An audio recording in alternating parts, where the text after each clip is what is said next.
Siya naman. Ayun po yung intro namin ngayon.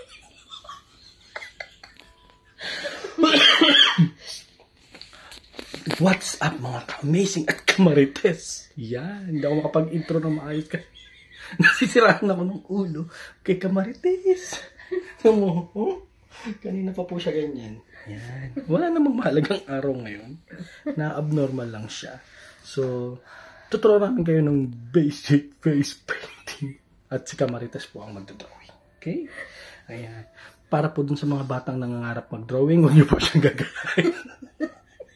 Patnubay ng magulang ay kailangan. Mga batang manonood. Kung ano man po makita niyong drawing, wag niyo na lang pong itanong. Okay po? Basta ang gusto ko, Hello Kitty. Okay? Tingnan natin kung magiging Hello Kitty ang aking mata. Okay. Let's get it on.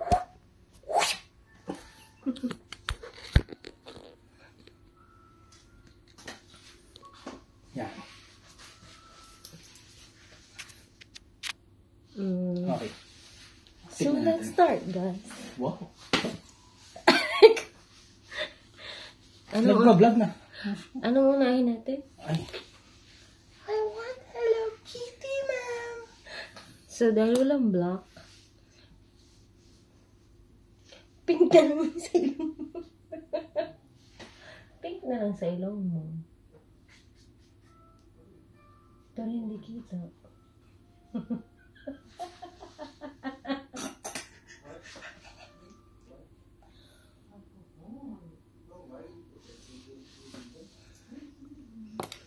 So, si Hello Kitty? So, para po akong may pimples. Tsaka pigsa. Dahil walang black, ito na lang.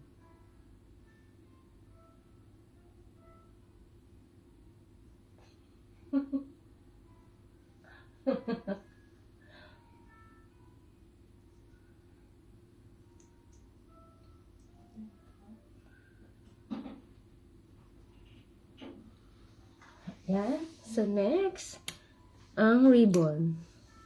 Ang ribbon niya ngayon ay violet.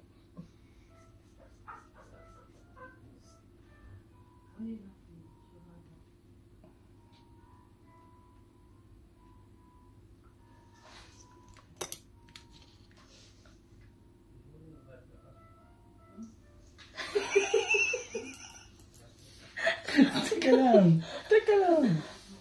Okay? So, ang gusto ko po sana ay Hello Kitty. So, ayan po, kung makikita nyo, para po akong taga-tribo. Okay naman siya. Di ba? Kids, patnubay na magulang. Kung gusto nyo po mag-drawing, mag-aral po kayong mabuti. Tuparin nyo po yung mga pangarap ninyo. Kung hindi po kayo marunong mag-drawing, wag nyo pong ipipilit. Okay? So, Hello Kitty. Di ba? Palakpakan natin si kamarites. Yeah. Pwede naman na. Okay? Okay, guys. So, isa pa. Pero papakita namin mamaya, ha? So, bye for now. Tingnan niyo pa yung mga kalokohan ni kamarites. Okay, guys? So, don't forget to Like, share, and subscribe. bye for now. Thank you for watching. Bye. Meow.